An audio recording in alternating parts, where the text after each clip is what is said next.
Ask AJ.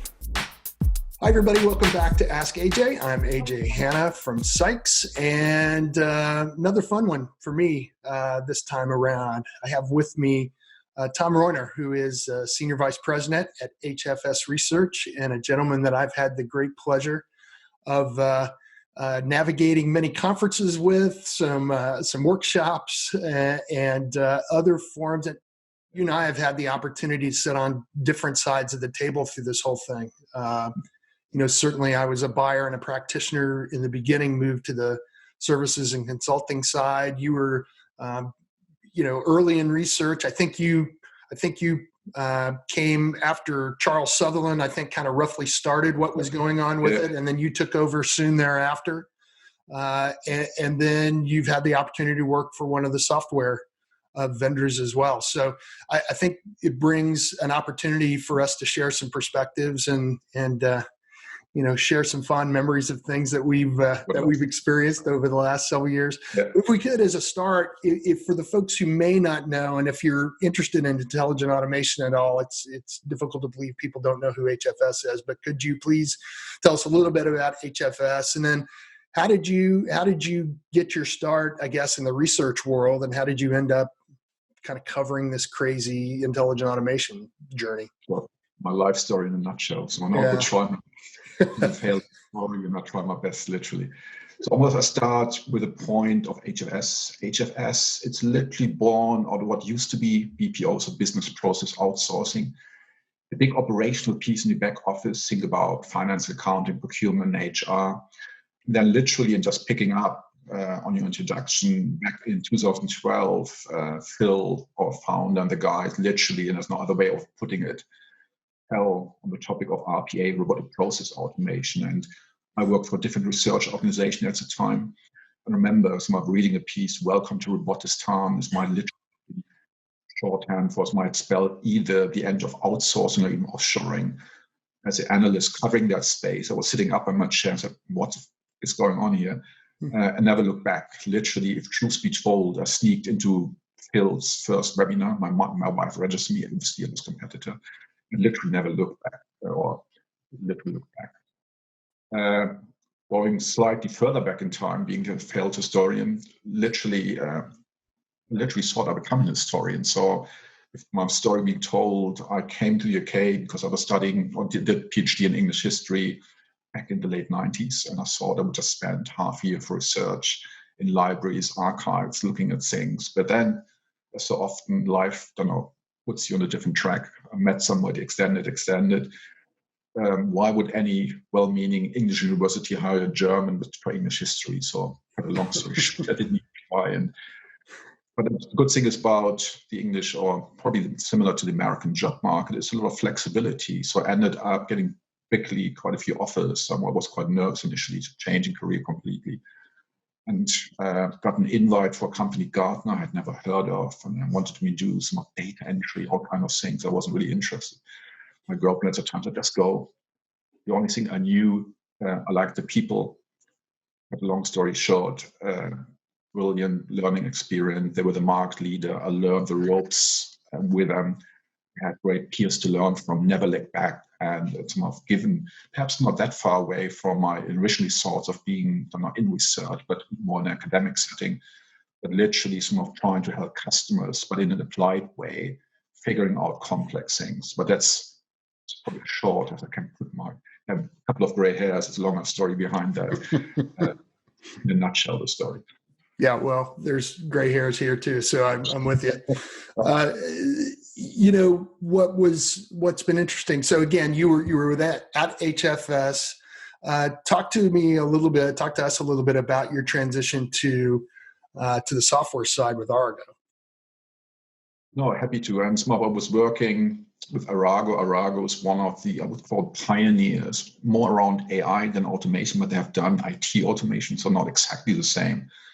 What RPA at least is being touted at the moment. And always had a great respect, great culture, because both their founder and CEO is a wonderful guy, saying they're not the smartest guy I know and still know after having worked with him. Another thought, after being literally on the search, that would be great to learn more from the practical experience. So I was trying to help them. Literally, I was called head of strategy, but it's literally strategic marketing, turning tables, similar job I have done as an analyst, trying to help them because they're so highly differentiated. And I spare you the long elevator pitch they have and still have, but it's so highly differentiated. I was trying to help them being almost getting access to the people making the buy decision around all that, because it's not about having the best proposition or the best technology, but translating that into a way the decision makers can make sense of it, but more importantly, being convinced why they should sign on the dotted line. That was my job. And again, brilliant experience, brilliant people, brilliant culture. So I learned a lot, if anything, since I rejoined HfS just back in September. By stepping out of the practical work at Arago, I realized how much I've learned. It was literally, you ask a question in a different way. People stare at you at times because the questions are to them appear left field. But that tells a story of how far ahead Arago actually is. I think one of the interesting things for you and I is that we have the opportunity from those experiences to kind of see things through multiple lenses. So when we were first starting to dive deeply into this, a lot of it was just about learning, right? It was trying to find others who were doing it, who had done it, and trying to share knowledge and learn. And so how did being on the software side of things, if at all, change your view of the intelligent automation market or the way the technology works? How did it inform where you are today, being back in your analyst role? Good question. Probably two answers to that. On one hand, from the fundamental point of view, the way we should look at automation, and we can probably come back to that in a moment, not that much, because from the beginnings, and I think we had many discussions together, I think we always expected, we're literally talking about end-to-end automation. So meaning trying to automate processes literally end-to-end, or at least large part of processes end-to-end.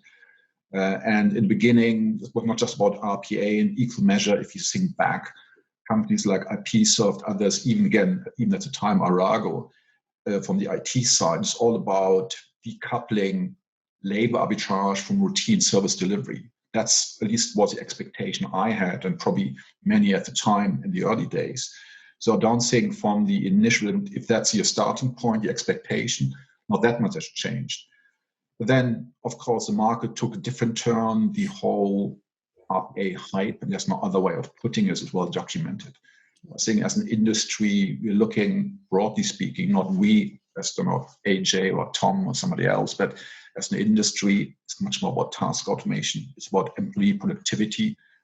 If you cast your memory back, I think 2 weeks back, Microsoft announced allegedly a free RPA product, and you and I remember we had that before, so nothing completely new with that. So I don't think the fundamentals have changed around that. But having worked with Arago, literally, you look at different ways. Literally, because RPA is so static, at times brittle. If people get so excited about things, well, fully understand you can take cost out in a quite what's perceived painless way. You don't have the big transformation product anymore.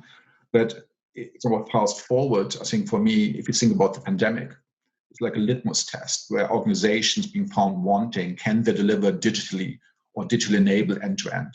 So we can't just do a little bit of delivery that, and I think, again, the narrow notion of RPA is not enough. And that's where organizations, it's not just Arago, but others who take a much more holistic view, look at ways, again, if I talk about non-deterministic automation, many will just stare at me again, I'm used to that, that's fine.